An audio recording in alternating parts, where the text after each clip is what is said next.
from home. As you know, today we're going to be discussing workplace investigations, but more specifically, we're going to be talking about the use of external investigators. So, housekeeping items, easy stuff to go to start out with. First, there are some materials that we sent to you via email yesterday. If you didn't get them, don't worry. They're available at the bottom. There's a link there. In addition, they really are just a guide. They're a supplement for us, but certainly the content today will be what we're discussing. And it's not all written in the slides, although there is lots of content in the slides. All right, if you have any questions or comments and you want to raise them during the discussion, on the right-hand side of your screen, there's a live chat. You can certainly type them into there, and we can address those as well. And if you're having any issues, if you can't log in, if you're not a Google user, you can also email at info@piccoloheath.com. And finally, if you're having any tech issues, you can use that email address, or you can give a call to 416-306-3828, extension 25, and Haley will look after you. We will, of course, be recording our discussion, so for those of you who might have to duck out early, we'll send around the recording afterwards, and you can circle back to anything we talked about or circle back to anything that you missed. So first, an introduction to my lovely colleagues. To my immediate left is Cindy. She is an employment lawyer and our resident advocate. She's been advising employers for over 20 years. She has what I affectionately call a litigation voice that she likes to bring out when she needs to lay down the law, no pun intended. Patrizia, immediately across from me, is also an employment lawyer. She is our resident big picture thinker. She is a trusted advisor to employers of all sizes and has a Rain Man-esque memory for case law. So we certainly go to her for those things. And I'm Jennifer. I'm your moderator today. So I'll be doing a little bit of the intro, but then passing the bulk of the discussion, especially when it comes to the problems, to Cindy and Patrizia. I, like the two of these women, I advise employers about all kinds of weird and wondrous things and help them to address and resolve those problems. All right, why are we talking about external investigations today? The three of us have been talking about them a lot lately. It's not something that we necessarily keep stats about, but we certainly talk when we meet regularly. We talk about the trends that we're seeing in our own practices, swap stories, and seek advice from one another. And there really seems to have been an uptick in clients needing external investigators. And whether it's because there's more people actually seeking external investigators or something else that's out there, there seem to have been more problems with them. And we seem to be acting as advisors to both the investigators and to the employers who are having trouble with these external investigations. So there's all kinds of reasons for why these problems have arisen, or certainly why there's more external investigators. Sometimes there's no one in the organization that's qualified. It could be a smaller organization. You don't have someone who's dedicated in HR, like most of you who are viewing. It could be that there is a conflict. So the person who would normally do the investigation is a witness or even a party to the investigation. And so when these things happen, and also when there just isn't enough time or resources in the organization, this is something else that we've seen happen where people are just overloaded. They don't have time to take on the investigation. When this happens, you need to go external. You need to hire an investigator that's outside of the organization in order to conduct that investigation. And so as we've seen these roadblocks and these issues coming up with external investigators or employers who've never done it before, they've never hired for this service, we want to be able to provide a little bit of guidance to hopefully avoid some of the problems or to how to address them when they come up. So we've been doing that a lot for the last few months, especially Patrizia and Cindy, so we want to share a little bit about that. So a very important preface that I think, and I'd open it up to Patrizia and Cindy if they have any thoughts at the outset, but when I was reflecting on this, I thought, okay, what do I want to make sure our viewers know when we're talking about using external investigators? Certainly they're necessary and helpful. And in fact, there's a lot of times when we recommend that employers do this and we get some pushback. So we'll talk a little bit about why they're needed, but that's a starting point. That's universal amongst the three of us in our advice. We couldn't advise our employer clients without the help of external investigators in some really complex cases. certainly our employer clients, you couldn't meet their Occupational Health and Safety Act obligations if there weren't external investigators. So you obviously have an obligation to conduct investigations when there's certain OHSA complaints that have been raised, whether that's violence or harassment. And if there isn't someone in the organization who is qualified and able to do it, and able to do it in a timely manner, we'll talk about that issue in a second, then you need to go external. You need to have someone to investigate, report back so that the employer can maintain a safe workplace and can address the complaint itself. So without external investigators, you wouldn't be meeting your statutory obligation. And you wouldn't be able, more practically, and besides the statute, you wouldn't be able to make really important business decisions without them. So if you think, just for example, we're not only going to be talking about harassment investigations today, but certainly that's one where external investigators are commonly used.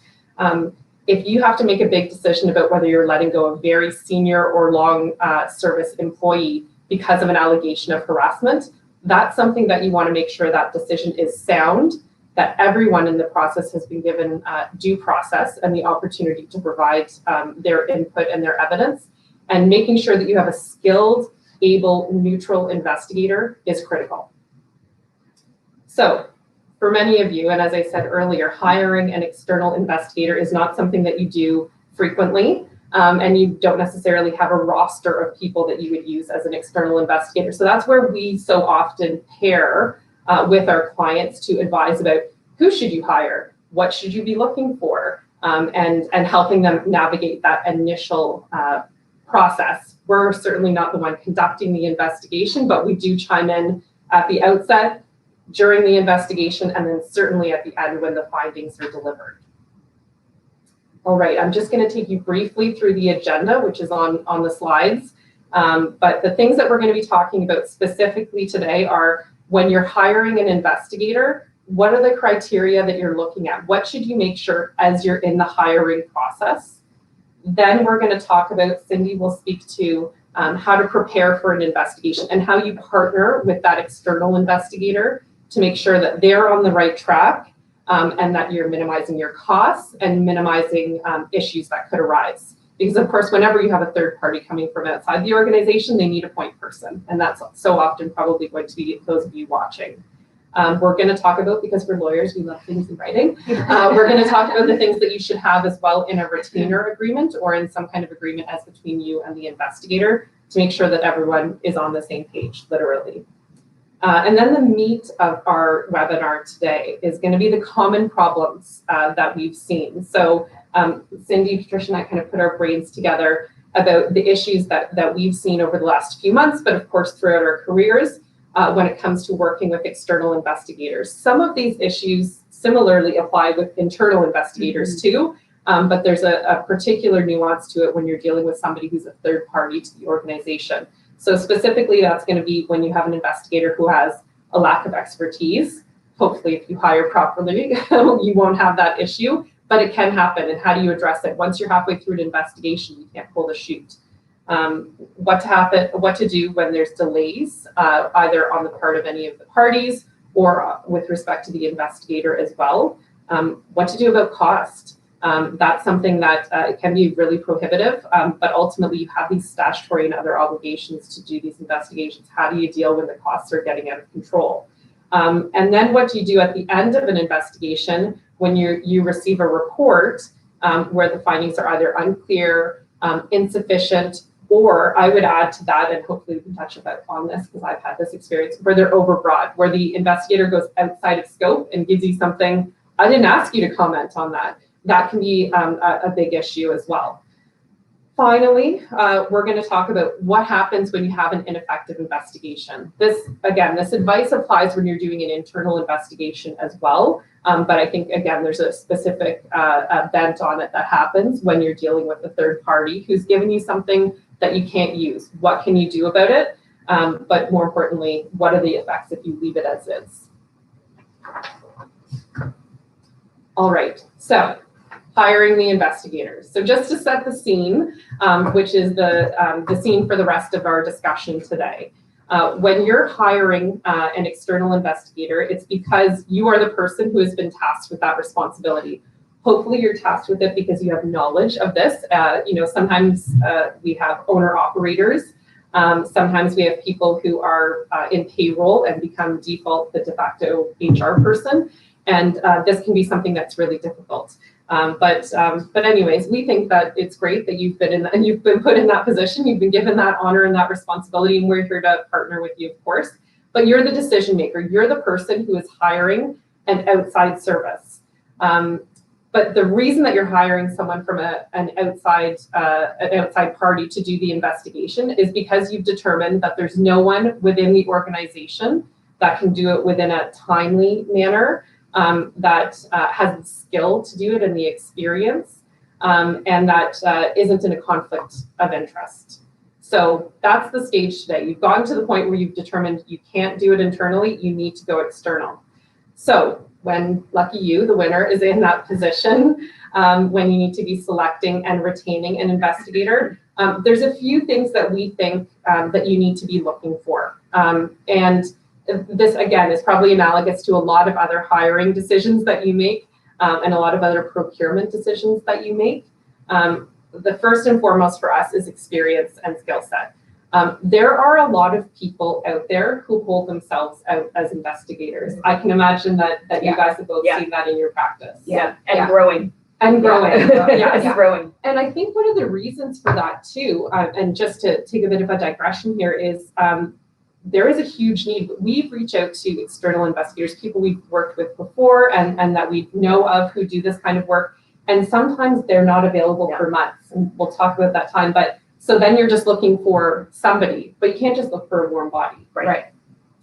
So there's lots of people who hold themselves out as investigators. Don't make the assumption that just because it's on their website, that they're able to do it. There are people who have the experience and the skill set, and there are those who do not. So a couple of default things. Being a lawyer does not automatically mean you can be an investigator. I can say I've done a couple of investigations. Cindy and Patricia have done more. Luckily, you've retired from that area of your practice. So we give lots of credit to the people who continue to do those investigations. But and just being a lawyer is not the same. So don't assume that your external corporate lawyer can do the investigation, or that any old lawyer that you know. I have seen that happen. Having someone with a CHRP designation, or somebody who practices in the world of HR, somebody who is a workplace consultant, those that's an entry, that's a gateway for you to say, oh, maybe this is somebody who has the skill set. You, as the person tasked with selecting the investigator, has to ask the questions to find out if that person actually has the appropriate background. So having experience, when I say that broad term, what do I mean? Somebody who has conducted workplace investigations in the past, that has undertaken some kind of training in the past. There are courses, there are private organizations that do it, there are law firms that offer that kind of training. There's other resources, but this is somebody whose bio should say to you that they've taken these courses, that they've conducted a certain number of investigations, that they've been practicing for some period of time. Having done investigations just on its face, that's not enough either. It needs to be somebody who has experience in a particular type or complexity of investigation. So having a skill set that goes beyond just, I've conducted a couple of investigations, because you need to make sure that this person is going to be appropriate for coming in and making what could be a very big business decision for you.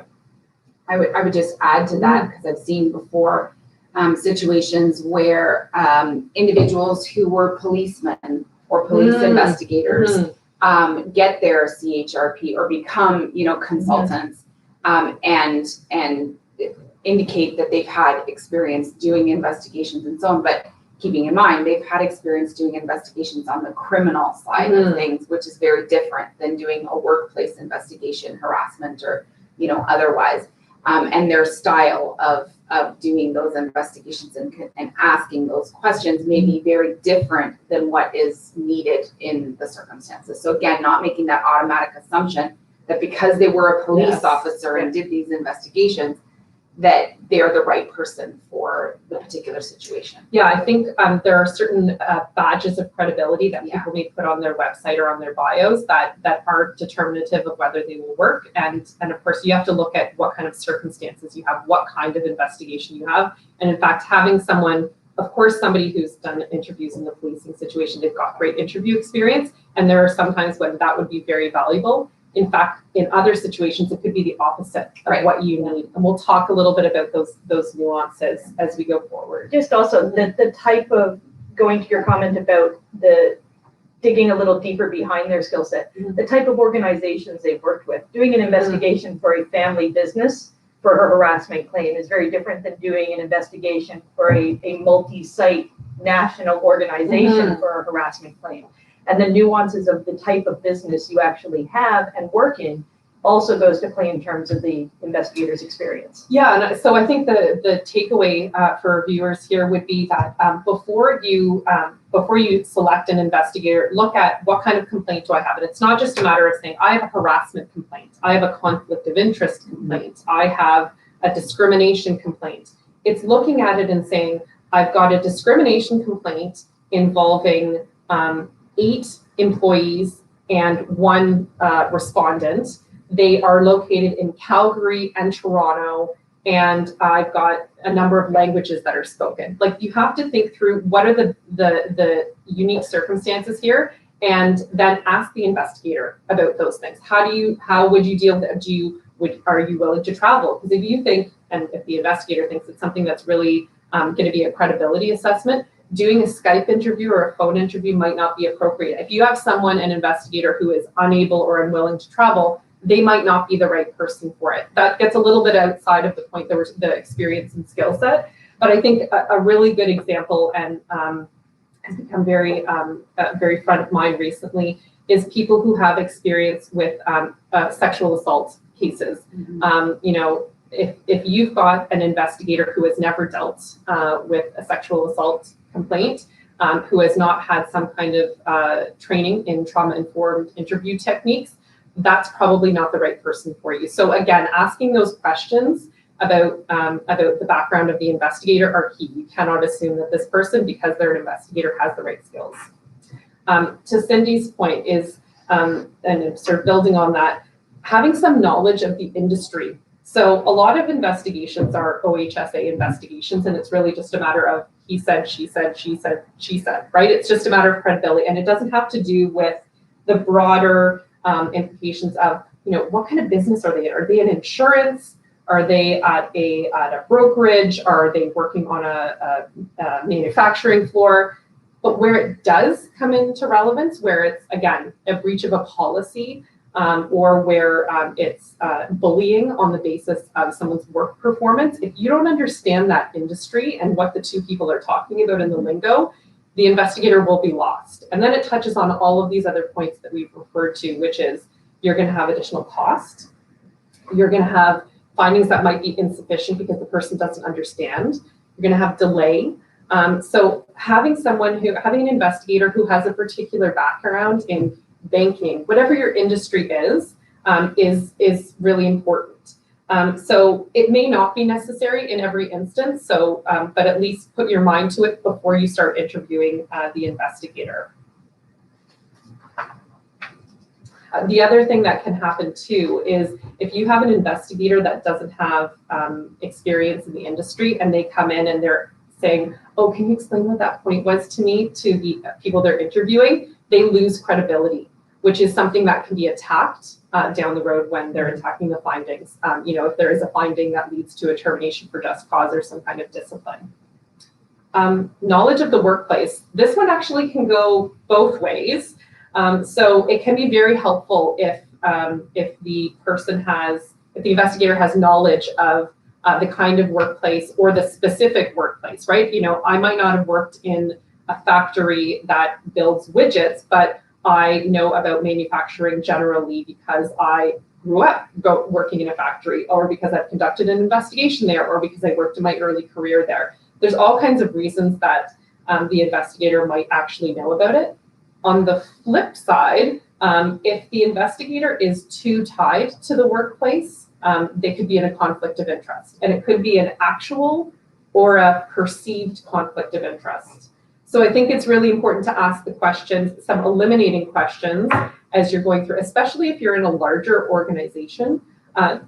and you're doing it not necessarily because you don't think the investigator would self-identify and say, you know what, my spouse works at that branch or works for that bank or something like that. You're doing it because you want to protect the integrity of your investigation from attack down the road. So asking those, by the way, it's not, no one in your family works here, no one invests in this company, no one is, affiliated with any of these parties. It's important to ask.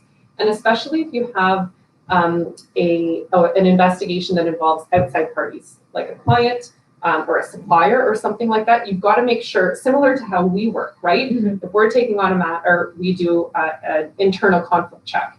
And so you need to make sure that the investigator is live to all the potential parties that could be in the investigation and knows that they don't have a conflict. Yeah, the other thing I would add just quickly to that is you may find the most awesome investigator who love what they've done for you on previous investigations. And so there is this tendency sometimes to default and say, oh, Joe Smith did an excellent job for us 5 times before. We're just automatically going to go to Joe Smith again on the 6th time or second time or whatever it may be. And to Jen's point earlier, I think we really need to be careful of there could develop, even though they know the workplace, it's a double-edged sword. They may know the workplace too well. They may have some preconceived information, preconceived biases as to the individuals that are involved. They may have investigated the individuals that are involved in another incident and know them already and come into it without, that clean slate that may be necessary in all those circumstances. So that may not even be a question you need to ask them. It's just a fact. You've used them before. They're too intimate with the people.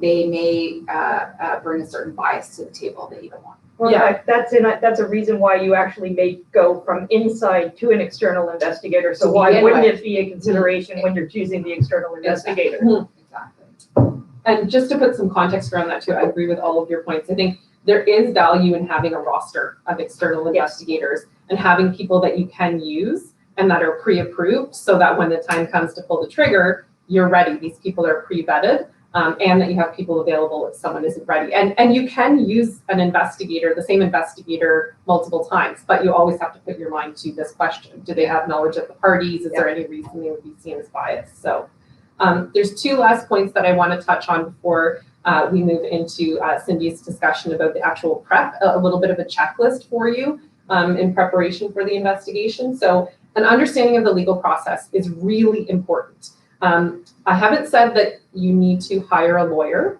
although I do think that is often the best way to go, and for another reason that we'll touch on in a second. But it is really important for the investigator to understand the legal process in a way that they understand what the legal thresholds are for determining certain things, like a breach of a policy.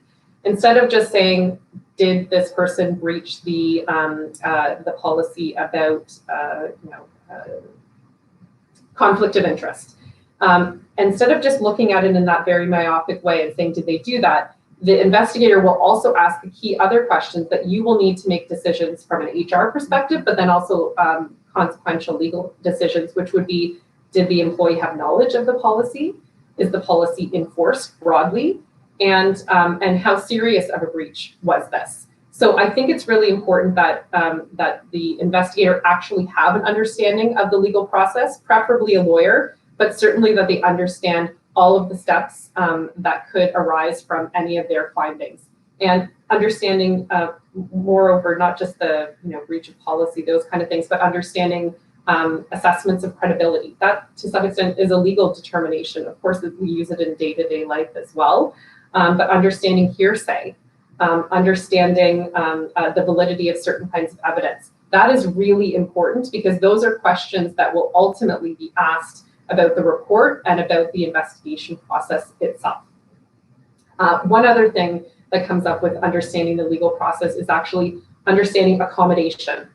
So the investigator has to be live to, if it's a discrimination claim, they have to be live to what the employer's duty was with respect to accommodation, what the employee's duty was, because of course it's a linked obligation, but also the investigator has to understand their own duty to accommodate as an extension of the employer. to make sure that during the interview process, if someone is unable to meet with them or unable to meet in a meaningful way, that they have a duty to accommodate any human rights obligations. Usually what we're talking about is a disability-related issue.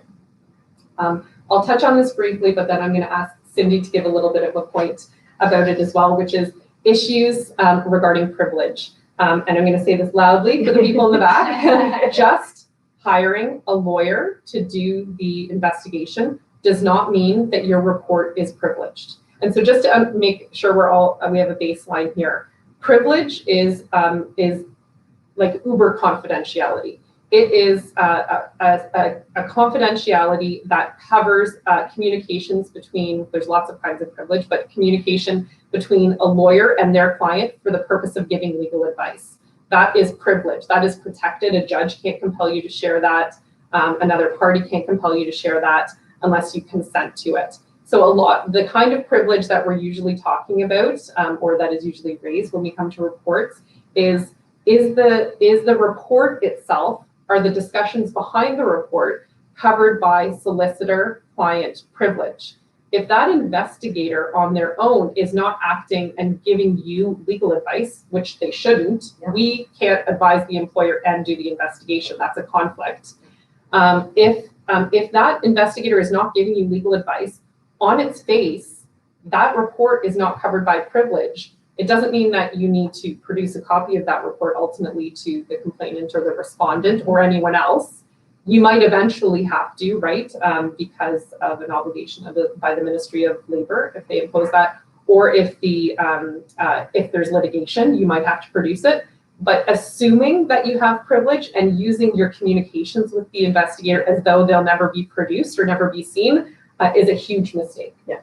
I think the key to what Jen pointed out is it's the purpose of giving legal advice. And when you look at what the nature of an investigation is a fact-finding mission. It's to find the truth or false aspects of the complaint and the allegations that are being made. And so simply hiring a lawyer to do a fact-finding mission is not providing legal advice. And there's many cases, the key one being the North Bay General Hospital against the Ontario Nurses Association, which specifically speaks to a lawyer as an investigator is just like any other investigator. It's just like a workplace consultant, an HR consultant, an internal HR representative doing the investigation. That does not code it in any special protection or privilege in any way. So if you're looking to get the privilege aspect, and as Jen said, we haven't spoken about hiring a lawyer, but that's where the lawyer as intermediary between you and the investigator is very key, because that's where the legal advice aspect kicks in. And that protects some of the communications from production. I think this is where one of the points that we'll talk about again later, when an investigator starts to make out of scope findings and is preparing that, the lawyer gets to act like that intermediary, a bit of a bodyguard for you guys to say, hey, we didn't ask you for that opinion. That's not part of your fact finding. Your thoughts about about who should be fired and who shouldn't, that has no place in this report. So having that lawyer as intermediary, can be really key. So let's move on to Cindy talking a little bit more about the preparation for the investigation, and then we'll get to some examples and case studies about the problems.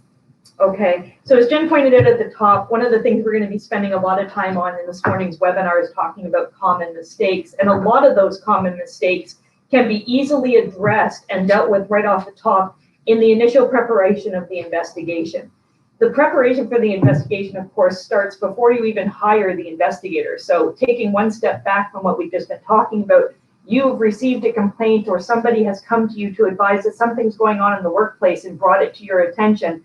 Your first step in the investigation and the preparation for it is reviewing the complaint and determining the nature of the complaint, what type of parties are going to be involved, and do we need to go external or keep it internal? And if external, what type of investigator are we going to have?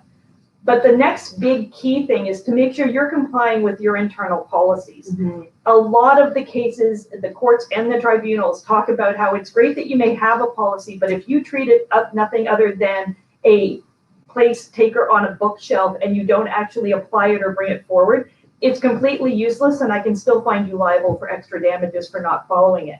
So one of the key things is you internally are going to look at your internal investigation policy and your workplace harassment violence policy and your process and say, okay, what are the steps in my process that I need to follow? And let me make sure I bring those to the attention of the investigator first and foremost.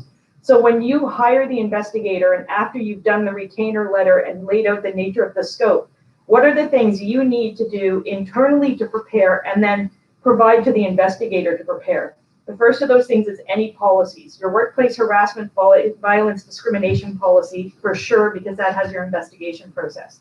If this is a breach of a conflict of interest or respect, or it is a health and safety issue, you also want to bring forward your health and safety policies, your conflict of interest policies. There may be a policy in regards to use of internal email or use of company work purposes, or a device policy that may be applicable to the investigation.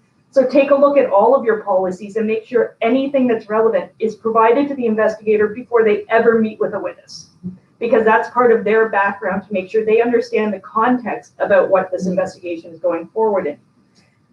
Also, to respond in a timely manner, you want to look at who are the parties and where are they? Are they still all in the organization, or are there potential witnesses or even parties who have now left the organization because they've resigned or they are off? Are there people on vacation? What is the timeliness that you can get? How are these people all going to get in?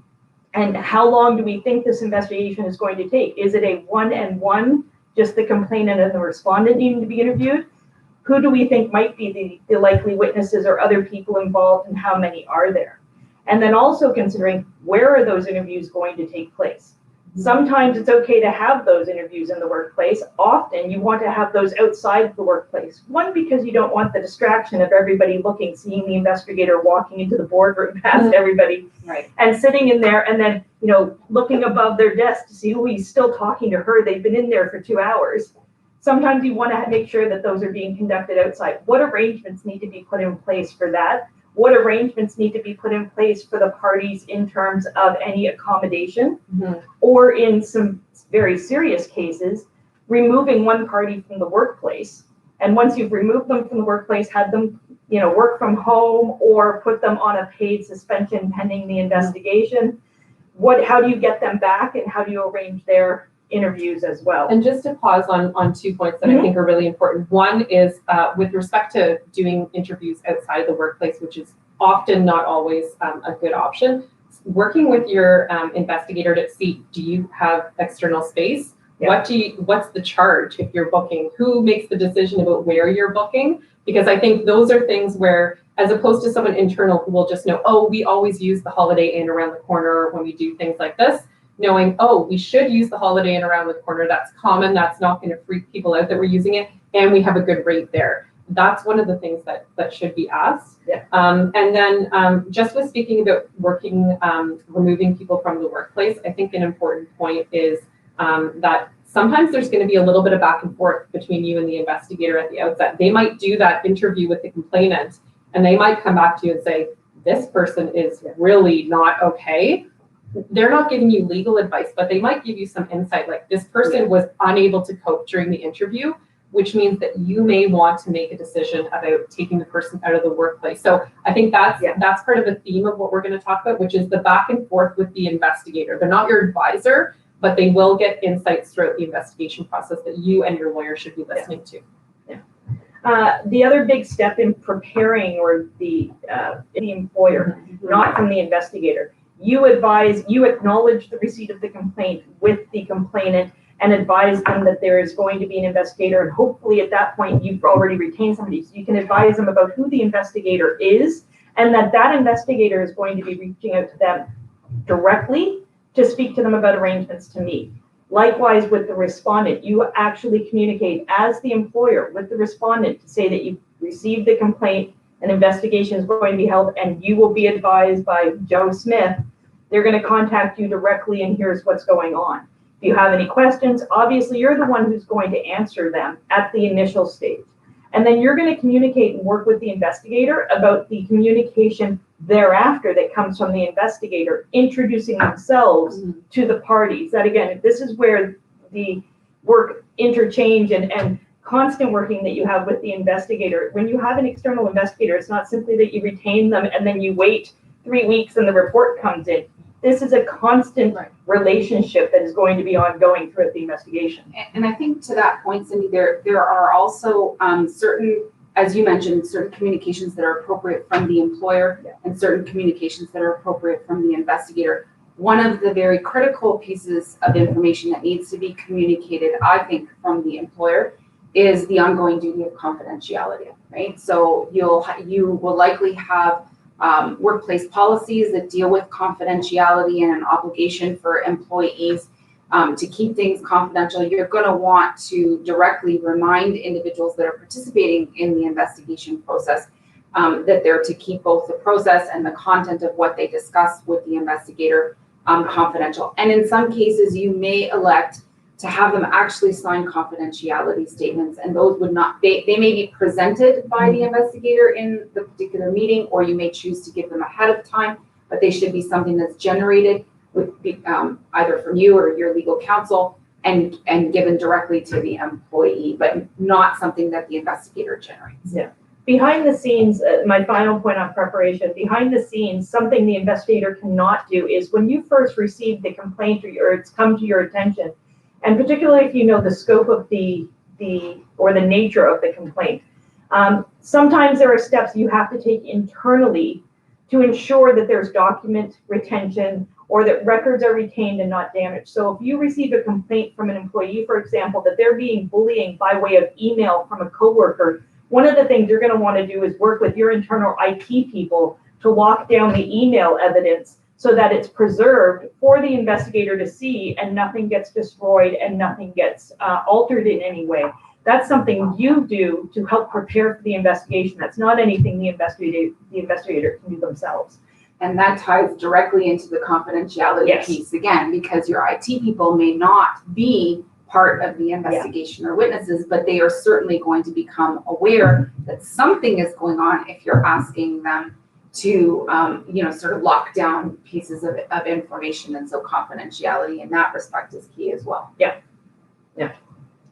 All right, so just before we move into the first problem, I think just based on hearing the points that we all raised at the outset, the strong recommendation that we have is to use a retainer agreement with your investigator, just like you should with your lawyers and with any other third-party providers. But talking about things like the cost of room rentals, where meetings are going to take place, whether your investigator is billing you on an hourly basis, whether they're billing you on a flat fee, whether they're doing block fees based on, if I interview this many witnesses and if I have this many days, here's the cost. And also making sure that other expectations about, I'll have a written report, you'll present that written report to our board. That might be something that's important down the road, that the investigator is available for questions after. All of those things should be contemplated in writing. And I think as we go through some of these problems, I think you're going to see why having a retainer agreement is helpful.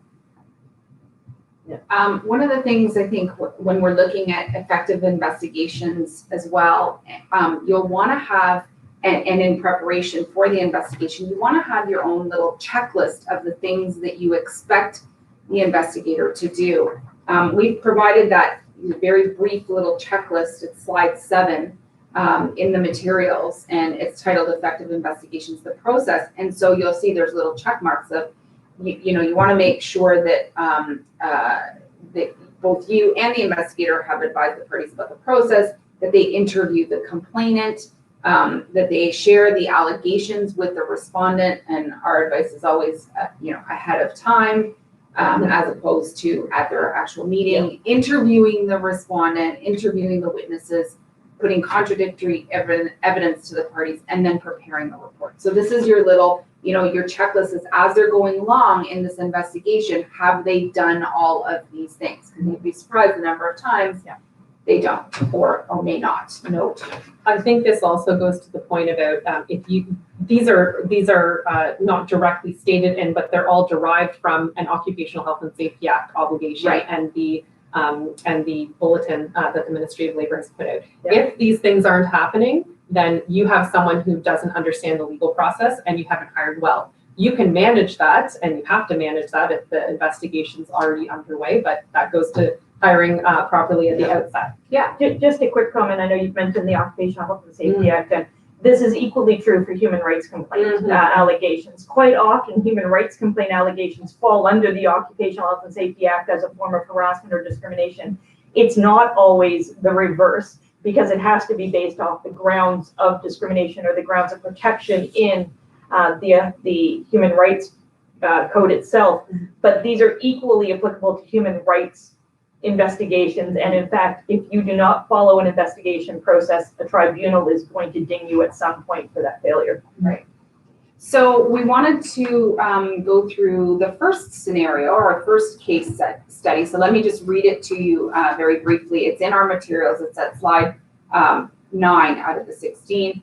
XYZ Inc. has received a complaint that an employee was assaulted at a work event. XYZ Inc. brings an investigator in from its U.S. head office to investigate. The investigator interviews the complainant and keeps the allegations confidential. A short time later, the investigator calls the respondent in for an unscheduled interview. The allegations are disclosed for the first time. The respondent is caught by surprise and seems flustered. He denies being present during the alleged events, but can't remember where else he could have been. He asks if he can have some time to think and come back for another interview, but the investigator has seen enough and declines to hold another interview. The investigator concludes that the respondent is lying and the complaint is founded.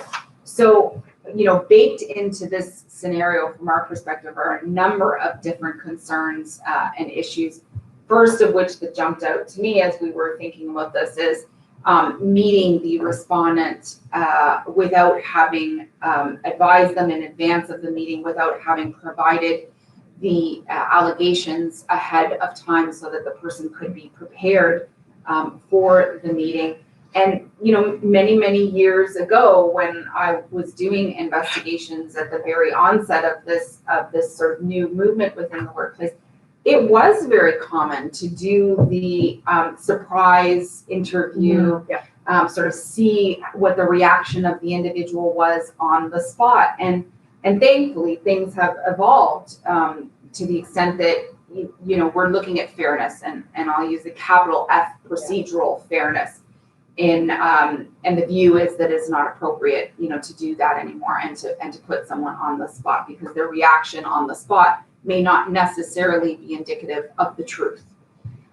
So that to me is the first indicator of an investigator that doesn't necessarily have the right experience to do things, appropriately. Yeah, it's not necessarily a lack of experience. It's not the right It's not the right expertise. experience or expertise. You may have someone that's using that lens from, I'm dating myself, but 23 years ago, right? Yeah. So, and then not giving the individual additional time to do to come back to them with additional information and sort of making a determination abruptly on the spot is also an indicator of not fully understanding the procedural fairness component to this investigator, right? To this investigation. So, when we look at that, like, how do we handle that, Cindy? When you've got someone who's made that determination, comes back to the company and says, yep, this person, I don't believe them, they're lying. Yeah, one of the greatest risks to the employer, of course, when you have an improper investigation or somebody who doesn't have the expertise is coming to, or the risk of coming to, the wrong decision. There's a lot that can ride on these decisions. People may be terminated. People may, lose significant compensation and entitlements in the workplace. It may damage their reputation. You want to make sure that you actually have taken those steps and had the right person there, that you have made the right decision to come down to. So when you have somebody like this, and appreciating that it's somebody internal to the company itself at this point, there's some politics, of course, involved there that aren't necessarily involved if it's an external one. But certainly saying, well, I appreciate the work that you've done thus far. We think that there needs to be a little bit going back. So that's where certainly either you, or if you're working with external counsel who's retained the investigator, there needs to be a little, soft probing and a little slight push there. You're not pushing the investigator to the decision, but you're pushing them back to get back on track. You're resetting the train onto the tracks for the investigation. Right. So in this case, I think I'd be asking the investigator, like, did you do X, Y, and Z? And if it became evident to me that, oh, actually they didn't give this respondent the opportunity to properly present their evidence, I would direct that investigator to actually go back and have a second meeting with the respondent and get more fulsome information, and then consider whether the conclusion that they may have abruptly come to is still their conclusion, or whether there's a change, without telling them, you know, change your conclusion, but asking them to be more cognizant of all of the evidence that should have been made available the first time. Yeah, and just to clarify as well, I mean, you use the word, you know, you don't want to challenge their conclusion, but just ask them if they've done this. How can you avoid finding out about this only at the time that you get the report? Yeah, so part of that is also in the setup of the expectation with the investigator, you know, in your initial discussions with them is check-in points, and having those established check-in points to just report in, okay, so now I've met with the respondent, or now I've sent the allegations out. So at almost every step of the way, they're communicating with you about the steps that they are taking in their investigation. And so hopefully you don't end up with a situation where the investigator's gone ahead, met with the respondent without having provided the allegations ahead of time, because you have your checklist of things that need to be done, and you're asking that investigator to check in. Yeah, so going back to the checklist, Patricia pointed everybody to its slide 7. That's exactly the checklist you yourself are going to engage in with the investigator as well. It's not just something you're marking for yourself. Mm-hmm. It's, okay, you've met with you've advised the parties, you've interviewed the complainant, you've shared the allegations, okay, check, check, check. Thank you very much. So there is a constant checking in. The other idea, just in addition to some check-ins and going to your point, Jen, about how do you get this before the final report, is sort of like an interim status report that you work into the retainer or your expectations with the investigators. Before you reach the final stage, let's have a quick discussion about where you are and the status of it, and we can determine if there are any final steps before you do render your final decision and render your final report. Right. And just to clarify about that check-in, that is not a check-in to say, I can't believe you didn't find that this guy did it, you know, and that push can be, and that's the independence of the investigator is key. The neutrality of the investigator is key, and they get to determine the process to some extent, but it doesn't mean that you don't get to check in and say, hey, have you closed this loop? Have you canvassed this? You can ask questions, but you're not going to be directing the investigator about what their findings should be. Yeah. Those check-ins as well, just going to the lack of expertise point, those check-ins as well can trigger you or bring to you a red light early on in a process that you may have thought this person had the proper expertise or skill set at the beginning, but it turns out now a couple steps in, they don't, and you need to reassess and perhaps hire a new investigator. You may be at a point early in the investigation where you say, thank you for your time for conducting this initial preliminary reviews. We actually now, based off of what you're telling me, think we need to bring in somebody with a different skill set. Right. To clarify, how often has that happened in your experience, bringing in a new investigator?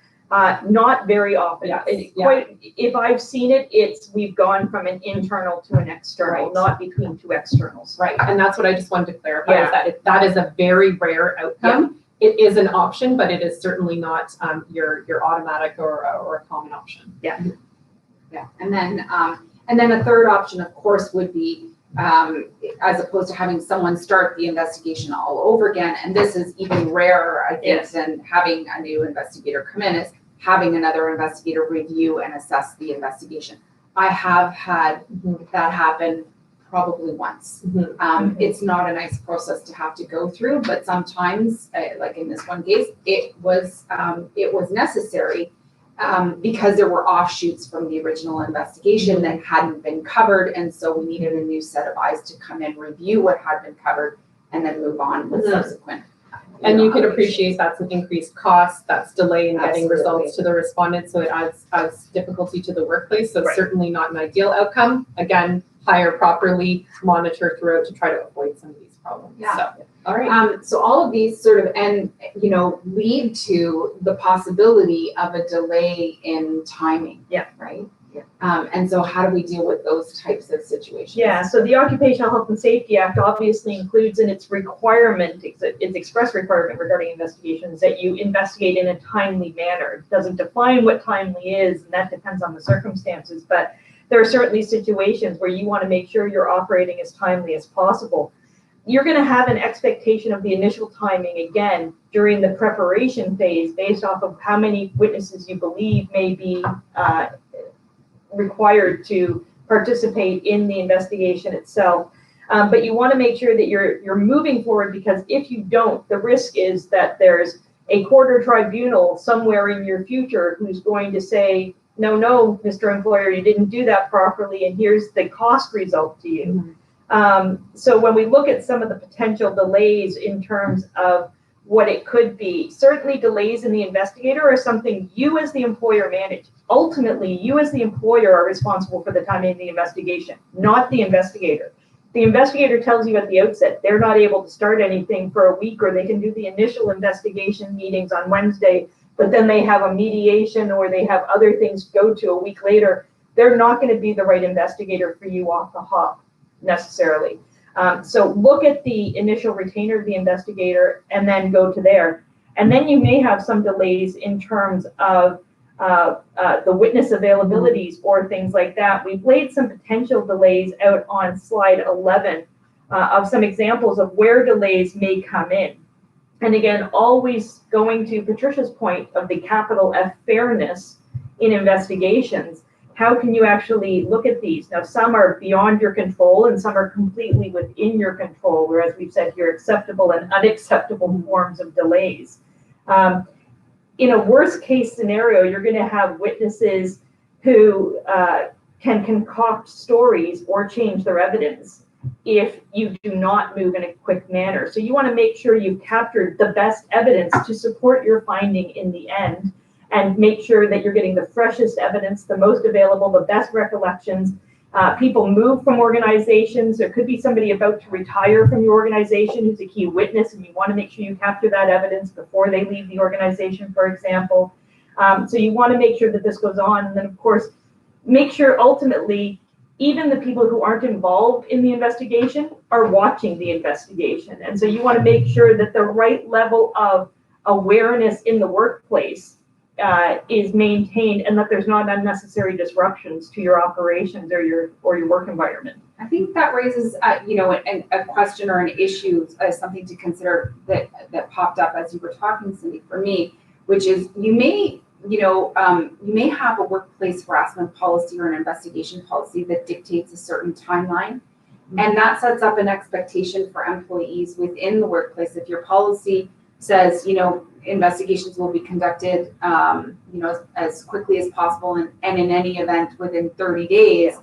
And then that 30 days comes and goes, and, both the people who are participating in the investigation or the respondent in most cases is usually most concerned about the delay, but also, the workforce looking at this and looking at, how you as an employer respond to these types of allegations. So keeping that in mind, and that may mean rethinking your policy a little bit and making sure that not in the context of the investigation as it's undergoing, but part of the preparatory stuff is thinking, is 30 days really enough, for an investigation to take place? I mean, we sit here and think, well, it should be, right? I would say in most cases, it's not. Right. We draft policies that say, we'll endeavor to resolve it as soon as possible. 90 days is what the Ministry of Labor's guide says, and the inspectors will rely on that, but it can be very difficult. And so you shouldn't limit yourself. So if you have the opportunity to update your policy to use that as soon as is practicable or something like that, put that saving language in. Yeah, and the other thing to keep in mind as well is, as we're talking about what may be acceptable delays versus unacceptable delays, right? Because not all delays are bad delays. They just may be things that you need to explain, or that the investigator, needs to explain when they're writing their report, so that there is a record of why the investigation took as long as it did.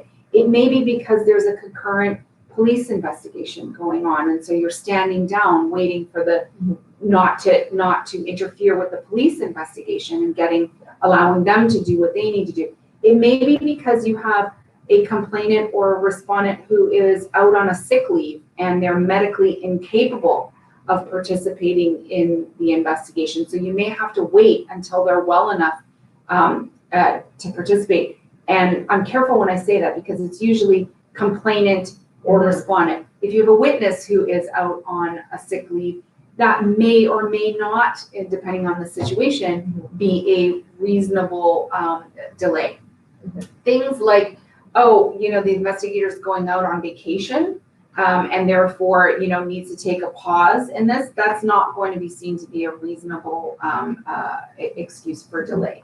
But really the key is whatever that delay is, it should end up being reported in the investigator's report. So there's an explanation. I may have started August 1st, 2019, but didn't complete until December 31st, 2019. Why? And have them address it and make sure that's part of their mandate. Yeah, I think key in this point in particular as well is part of managing an external investigation for you inside the organization itself is managing the client's knowledge and expectations of that external investigation. And a lot of that is communication with the people involved. So if there is going to be a delay because you have to go and get other evidence, because there is a police investigation, because somebody's on the, there should be communication with the parties, not with the witnesses, but with the complainant and the respondent. There should be communication with them about why there's a delay and why there isn't an outcome letter coming and why they haven't heard from the investigator in the last couple of days. There has to be ongoing understanding so that they know and they have comfort that the process is still going on. And even more importantly, they see you as the employer take this thing entirely seriously. You understand your obligations and you're making sure that you're on top of it and you're making sure they know you're on top of it. So communication is key in this entire thing. So just moving, we're going to move because we have two more problems that we want to go through, one with the case study, and then we want to talk about some implications and some questions. So I think we've got, let's move to the next problem, which is costs. We've touched on that a few times already, but I think that's a really key component. Yeah. So costs are twofold. The first, obviously, is the monetary cost. So we've talked at the initial stage, one of the preps is looking at your potential budget. What is the type of fee arrangement you're going to have with the investigator? Do you have a cost in regards to meeting places or interview costs associated with it, or any external costs in regards to maintaining or security documentation? That's all monetary costs. And sometimes that's going to change. In the course of the investigation that you thought was only going to involve interviewing 2 or 3 people, and now it's come to the investigator's attention that 4 more people are key witnesses and actually eyewitnessed what happened, and they need to meet with these 4 additional people, that's going to increase the costs, certainly reasonably increase the costs. Sometimes there are unreasonable increase to costs as well that are certainly not anticipated, and some of those go back to the delay. It's actually a tie into the delay issue of, if you have reluctant witnesses or reluctant parties or people who are throwing up unnecessary roadblocks, and now you're incurring costs in regards to communicating with those people, that might be an unnecessary cost. But it's almost like when you do a home renovation, build in the factor that cost is an initial budget, but it's likely going to go up a little. And including into that, so those are some of the hard costs that you may incur. Some of the soft costs that you may incur is if you've got an employee who is out of the workplace and has been sent home with pay. The longer they are home, the longer you are paying them to do nothing but sit at home. And the longer they are out, the greater the likelihood you're going to have someone covering the work that they were supposed to perform. You may need to bring in a temp or someone else to fill in that. So that's additional, sort of extraneous costs associated with an investigation that takes a little bit longer than anticipated. And a lot of those are going to be managed and understood better because you're doing the regular check-ins with the investigator that we've already talked about. You're going to know that these things may be coming down the loop. So to the extent you need approval higher up for additional costs to be run into a budget, you have the ability to do that because you are regularly checking in with the external investigator. I will say, and I say this somewhat smirking a little, because when I've been managing external investigators, I will often use the fact that I've got someone out on a leave and they're being paid to speed them along in the process and say, no, it's not good enough for you to put something else ahead of, meeting with the witnesses and dealing with this investigation for me because I've got someone out on leave and my client, the employer needs to get them either make a decision, either get them back into work or get them, out. And so that I've often used that cost excuse or example, whatever it, issue to speed the investigator along and expedite the investigation. I think one thing that employers need to turn their minds to is how they can minimize costs. So like we've talked about the use of the boardroom if you can, or using a discounted place to meet. Another way to minimize costs too is to say, investigator, here's your point person. If you need someone who can get you a policy, who can access emails and do that in a timely manner and be a bit of a check-in point for, did this person send this email or when did this performance review happen? And having somebody who's on the ground to be able to be that contact to speed things along and to do some of the grunt work that otherwise the investigator may be reviewing a number of emails to try to find the needle in the haystack. You want to try to keep those costs in-house if you can and keep it with somebody who can do it more efficiently. One last quick point is also be aware of the complete indirect costs, completely non-monetary related. If this investigation is not going forward, office gossip may start to churn up. You have a change in your culture. It's going to impact your employee morale. It could increase employee turnover. It could damage your corporate brand or your reputation. Keep in mind that there's more to the cost of the investigation than just what you're seeing in dollar figures. Okay. So I think on that note, moving to our next scenario, I wanted to read that out for you.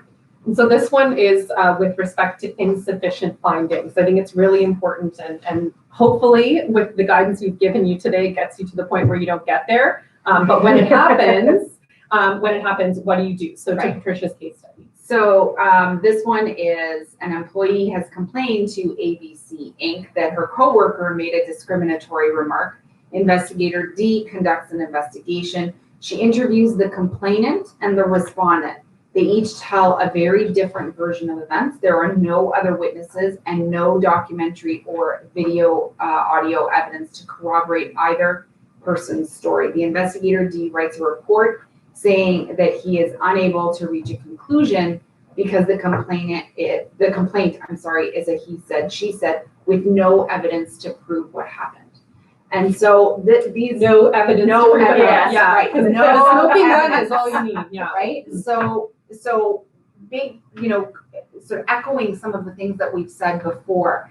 If the investigator is a lawyer, very rarely will you have a situation where they come and say there is no evidence to substantiate, because lawyers are trained to understand they do have evidence. They have, two individuals who have provided evidence, and there is an assessment of credibility that needs to happen. Verbal evidence is evidence. Exactly. Yes. And many times I've had, employers, not necessarily where there's an external counsel, but or investigator, but where they've attempted to handle the investigation internally, they come up with this, well, we can't make a decision because there's no, additional evidence. And so the point really is, there is evidence, and then you have to push further. And if your investigator's sort of coming forward, well, then it's the push of, well, but then who do you believe? And why do you believe them? What's your reaction to them? And what is that reaction based on? And this gets into, the training of how you do credibility assessments, which is a whole other, session, I think. But it's really about recognizing that, no, that may not be a good enough answer from the investigator or a good enough finding in the particular circumstances. They need to push back and to say, well, no, hold on a second.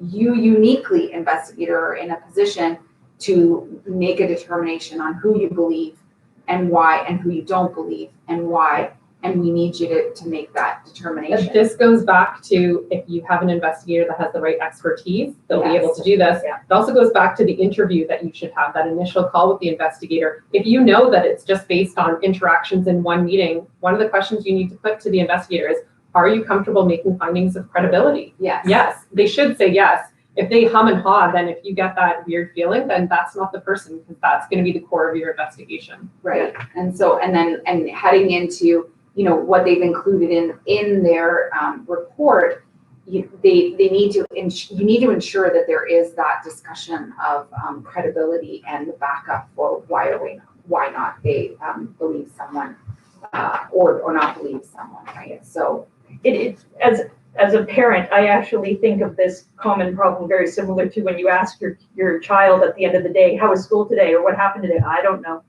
And every parent obviously thinks that they need to accept an I don't know because they're just a child and they're not going to. No, you ask the probing questions, very open-ended. You're not directing it. And again, we're not trying to persuade the investigator one way or the other to come to a conclusion on one side or the other.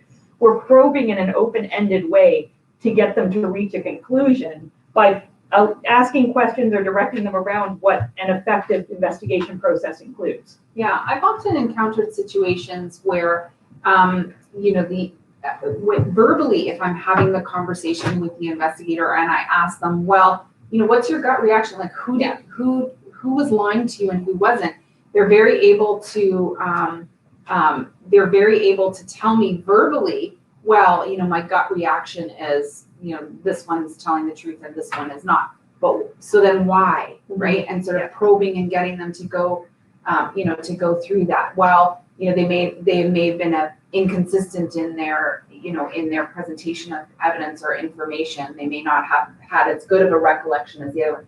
And then, you know, probing them and getting them to actually write that down in the report so that you have that basis as to why. And so I'm intrigued about your last point about not attempting to persuade the investigator what the outcome should be. How does somebody who, if you don't have external counsel who's helping you with this, right, if you're the person talking, how do you walk that fine line of not persuading but asking the right questions? Yeah, I think that's we had put that point in there specifically because you as the employer will very likely know the individuals involved, and you will very likely be tempted to say, Johnny is a liar and Amy is the stellar employee, and you want to impart that information on the investigator. And the direction here is don't. You need to hold back, and the investigator needs to make their determination based on the evidence that they collected in the investigation. So really the question to be asked to the investigator in a situation where they say, well, I can't make a determination because there isn't, you know, this extra evidence, it's just what they said. Well, then asking the question quite simply of, well, what did they say? And maybe even guiding them through of, were there any inconsistencies, you know, within their own stories? Clearly they have opposite stories, but within their own versions of events, was there any inconsistencies? You know, and if you had to make the decision, I've done that before where I've said, if you had to make the decision, who would you bet on to be the person who's telling you the truth? And, you know, when you put it to an investigator that way, they will usually come back with an answer to say, well, if I were betting on it, it'd be Amy that's telling me the truth, right? And back to your point about the standard of proof in these investigations. So unlike the criminal standard, unlike for police or in a criminal court where the burden is beyond a reasonable doubt, it's just a balance of probabilities. So asking that is actually a great way of probing, like, oh, if you had to choose one over the other, you would choose this. Well, okay, isn't that enough? And then maybe they'll say, yes, I would pick this person if I had to, but here's why I didn't. And then you can say, okay, good, can you put that in the report? Because if they can't make the decision, they should really say why. Because and this is something that can happen. Sometimes they can say, well, I can't make a determination because the respondent wouldn't meet with me. And this was a he said, she said, there's no other corroborating witness. So I need that evidence. So then they're rendering a finding, but it really is an interim finding. If the respondent comes back to work or changes their mind to participate, that investigation gets reopened in a sense, right? So I think it's important for them to say why, because again, if you're making employment or workforce decisions based on it, you need to know why and anticipate that report could eventually be before a judge. How would you feel about it? Which is why you're asking those questions, right? To make sure that it stands up. And I would say in circumstances where you encounter this and you've been overseeing this investigation and everything's been sort of going swimmingly, but then you hit this particular snag and you haven't engaged your external counsel yet. That may be an appropriate time to engage the external counsel. I don't mean that necessarily as a plug for us, but it may be that, you know, we just know the questions to ask that could get you over that threshold, over that bump in the road. One question as well, and again, this goes, everything circles back, everything's sort of intertwined here. It goes back to the experience and the skill set of the investigator. Some investigators, it goes to the questions that they've asked, and it may be them simply going back and asking a different form of question. So for example, if they asked, if they're saying there's no independent witnesses or there's nobody else, if the question asked was, who in the workplace did you tell about this, if anybody, as opposed to, did you tell anybody this happened? Because these people may have gone home and been traumatized and told their spouse or told their sister or told their mother, and that's evidence. They're completely unrelated to the workforce, but that person is a witness because that's timely. It's right at the time that this happened. What were they told? What do they recall about being told? Right. Yeah. And so I have a question for Cindy just before we move on to the implications of ineffective investigations. Have you ever had a situation, I mean, I'll tell you one where I've had it and I'd like to hear what you would do. I had a situation where a report came back where the scope of the investigation, although it wasn't clearly set out in a retainer, the employer understood it to be this external person is going to figure out whether these incidents happened, whether they were a breach of our internal policy. There was a report that set that out, but then at the end, the investigator added a section that said, that respondent clearly can't stay in the workplace anymore, and I would recommend a termination for just cause. I mean, I nearly had a heart attack when I read that because that person was not supposed to be acting as counsel. But have you had that situation, and what did you do, or what would you recommend you do? I have had that situation where even despite a retainer, where you say, look, we're not asking you to provide recommendations for post-investigation suggestions of conduct or repercussions or discipline, that it's been inclined anyways of, it was clear in the investigation that these people can't continue to work together, for example. I've gone back to the investigator and said, thank you for your draft report. I'd like to review it. And perhaps talk about how the report needs to go to the scope of the investigation and suggested that their final report wasn't so final after all. So that's one way, certainly. Another way is to, again, go back to the investigator and probe behind this and say, I appreciate that, but at what point did you make that decision? Because I need to know that I can back that entire investigation report up and that this decision wasn't made somewhere earlier. So you need to investigate a little bit behind it, question now a little bit of the report. You need to investigate the investigator. I want to take us just like a quarter of a step back for just a second, because some of our viewers may be questioning, well, why wouldn't I be asking the investigator to make recommendations in the report? Because they're the ones with the most intimate knowledge of what's happened. Why wouldn't I be asking them for recommendations? And I've come across that, you know, sort of many, many times. And I'm quite black and white in, you know, with this. It's like, no, investigator, I do not want your recommendations for various different reasons. Primarily from my standpoint is, if my client does not decide to implement the 20 recommendations that you have made and only implements 5, there inevitably will likely be the question, if they're ever in front of a judge or tribunal or so on, as to, well, why didn't you implement all the other 15 things that were a recommendation to you to implement? And then you find yourself sort of having to explain why you didn't do what an investigator said you should do, right? And so that's, you know, the sort of the background as to why I don't like investigators to put it in there. Secondly, it really isn't part of their job. There shouldn't be giving, if it is a recommendation in terms of terminating someone for just cause, right? That is legal advice that they're giving, and they're not being retained necessarily. And there's no privilege associated with that. That's exactly where I was headed, right? There's no privilege. So that's where it would open you up to, well, why didn't you implement the 15 other recommendations and only the 5, right? So we want to sort of keep that apart. So I just wanted to touch on that, excuse me, really briefly, because people may be asking, you know, well, why wouldn't we be asking them? I think it goes also to the ability to tell the parties involved that this truly is a neutral third party that's investigating. The neutrality is this person's finding fact and not the decision maker. Right. They're simply finding the facts, and what they find is then going to the decision maker, because people react differently when they think the person is the one ultimately who's going to decide what happens next. Right. And so it changes the course of the evidence that may be given or the way somebody interacts if you're trying to make a credibility determination. So it supports the neutrality of the investigation as a whole when you're not having them act and make recommendations. So if we, as we move on to, implications of an ineffective investigation, when we've had a situation where things have gone wrong or astray. And so let's talk a little bit about that. How do we fix them? What do we do about that? Yeah, so lingering in the back of all of this is what happens if all of this falls flat and we're all very wrong.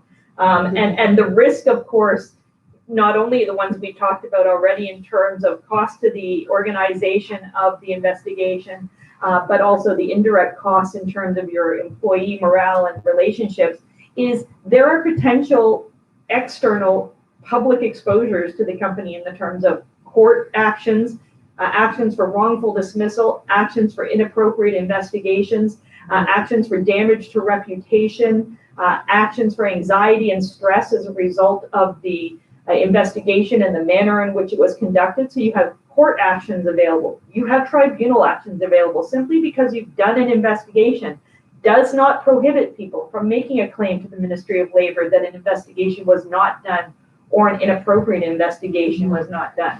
It doesn't prevent anybody from going to the Human Rights Tribunal and still filing a complaint or an application to the Human Rights Tribunal or to the Ontario Labour Relations Board for a breach of your health and safety obligations. So ineffective investigations, now you take that investigation and you roll it into a court action, and what happens? There's plenty of examples, and we could have laid out another 20 slides of just case examples for you of where the courts and tribunals have, in the post-action, the post-civil action for wrongful dismissal or a claim for damages, looked at the form of the internal investigation, found it to be faulty, and in addition to, in the case of a wrongful dismissal case, not only awarded reasonable notice damages to somebody, but then awarded something called moral damages or punitive damages on top of that in the realm of anywhere from $20,000 to $100,000 that are just damages to them because you did not effectively handle this situation. From the Ministry of Labor point of view, this is an obligation, a statutory legal obligation you have to conduct the investigation under the Occupational Health and Safety Act. If you don't, the Ministry of Labor has the ability under the Act to come in and say, I want to review the investigation, and if they deem it to also be ineffective, they can order you to conduct an entirely new investigation at your cost, and they will issue an order to you, and those costs now are something against you going forward in any relationship you have with the Ministry of Labor, and you have to post that order in the workplace. So it's not something you as the employer can keep secret between you and the parties. It's posted for everybody in your workplace to see. So think about the fact that, it's one of those scenarios of you pay the costs at the beginning because the rewards at the end are so much better. Don't get caught up in what could be bogging you down. Look at what you're saving yourself in the end. Effective workplaces are an excellent defense to a wrongful dismissal claim. They are an effective and great defense to a tribunal application or a labor board application, and quite often help the employer maintain and rebuild the reputational loss they may have had. So when you look at that, we look at those. Flawed investigations also put you at the risk of coming to the wrong conclusion. As we said before, a lot of workplace decisions in terms of discipline often flow from these investigations, and in some cases, it's termination or exiting somebody from an organization in some way, or moving them to a different role. And you want to make sure you're making the right decision, because those decisions can also come back to haunt you in several ways, including in indirect costs. Let's talk a little bit about, we've talked a lot about the sort of a court action or a court proceeding or so on. But in today's day and age, is the very real implication of an ineffective investigation or investigation that employees are not happy with is their social media posting. Yes.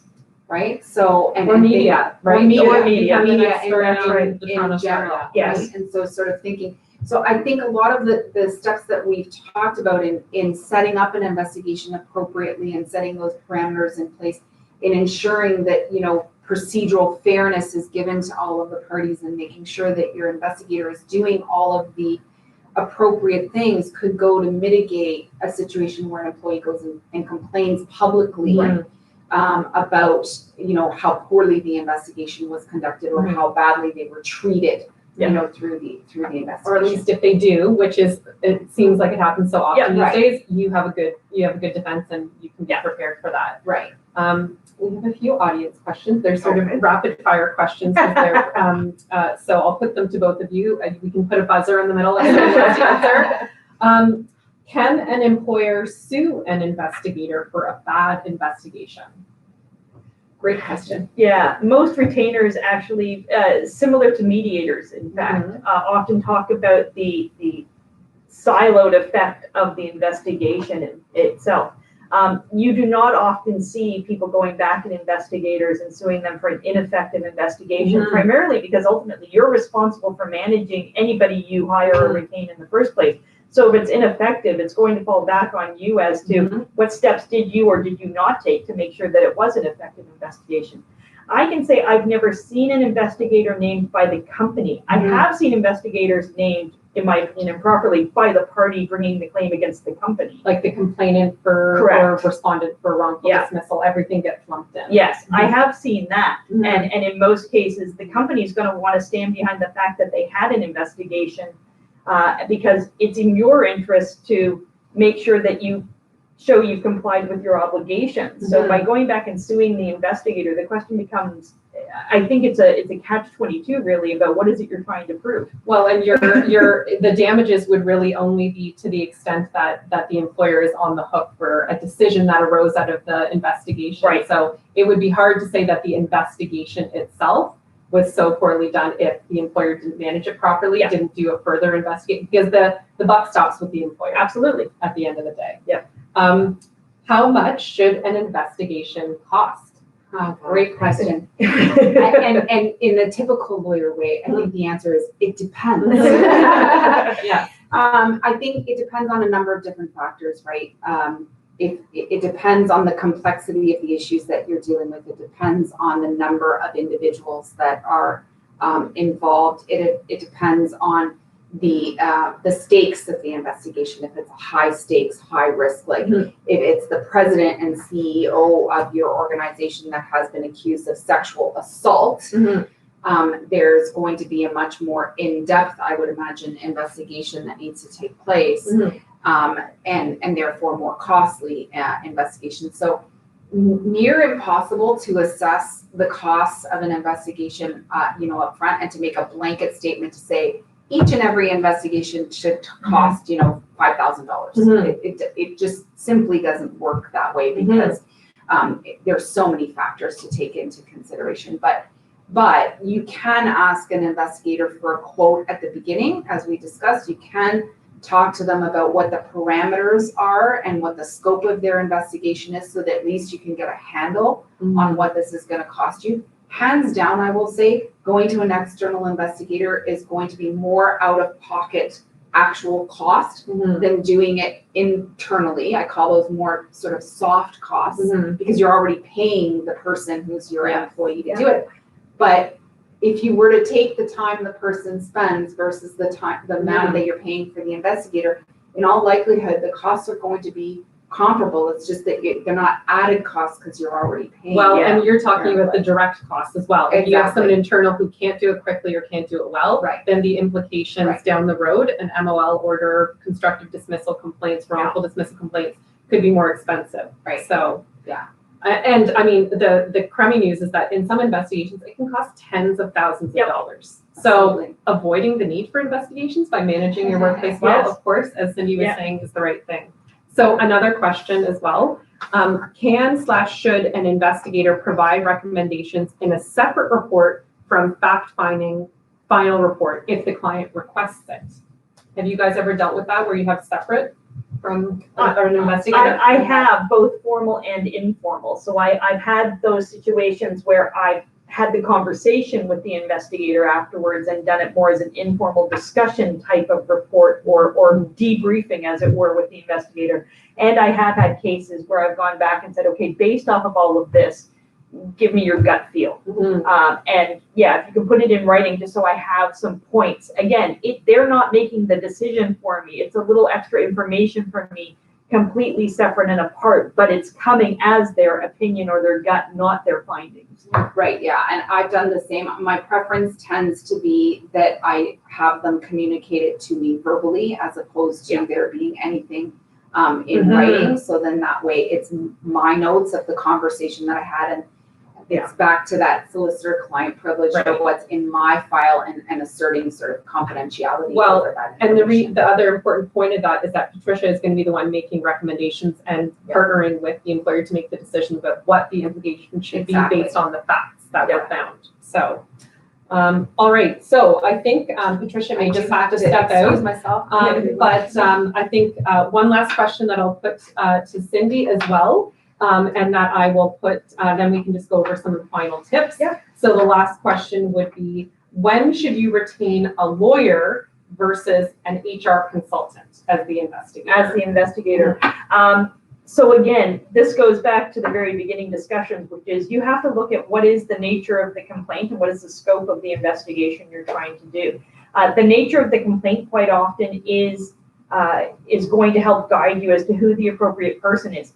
I personally recommend that if you're dealing with people of senior executive level and people, if you're talking about potential criminal actions, sexual assault, fraud, embezzlement, anything of that nature, or violence in the workplace, you want an external investigator. You don't, and I think you want a lawyer, going to your point, somebody who really understands the distinct nuances and exact needs of each of those different aspects of the complaint and where it's going to go is key, and a lawyer is going to be really appropriate in that case. The other thing is if you're talking about hiring an HR consultant to do the investigation, I never recommend that it's the HR consultant you actually work with in the course of your business in any respect. And that's because that HR consultant is the one who's likely going to help you with the termination documents and may in fact also have some knowledge of these people from background information they've worked with you in regards to your organization. And so there could be some unconscious bias there. So if you're talking about retaining an HR consultant, most times we see it because of the cost issue we just finished discussing. You have to understand that you still may likely end up going beyond your resources and get something truly third party in any regard.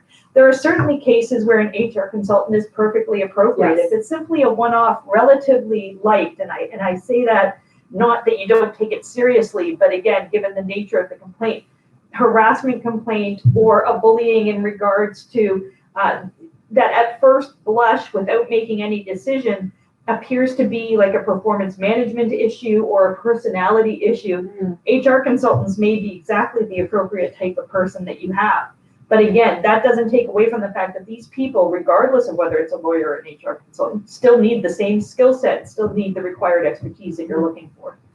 So I think just to sum up, because we're at the end here, some of these tips and some of the things that you've seen throughout are certainly choose right and choose mindfully when you're selecting an external investigator. Get recommendations and check references. It's a bit awkward for employer to check references, but even if you're not using your external lawyer like us to oversee the investigation with you, call us and say, do you know of any investigators that can do this kind of work? And then we also can talk to the investigator and say, who are your references? And their references ultimately might be the lawyers that oversaw the investigation, not the end clients. And we can speak a little bit more candidly. So we're a good resource for that kind of thing. Make sure you confirm availability in advance. If this person says, yes, I can absolutely do it, and then says, but I'm not available until May, that's a problem for most workplaces. Discuss the time and budget limitations that you have. Make sure that you manage expectations about what the fees are going to be. Talk about the fee structure and put it right into the retainer agreement, and put the scope of what the investigator is retained to do right into the retainer agreement, and most importantly, have a signed retainer agreement. And we recommend working with outside counsel, even if that's just a few check-in points for you, if you're not willing to have us directly engage the investigator on your behalf. So thank you very much for joining us today. We really appreciate it. There will be a recording of this live stream available. We'll post it on our website. Certainly, if you follow us on LinkedIn or on Twitter, we'll post it there as well.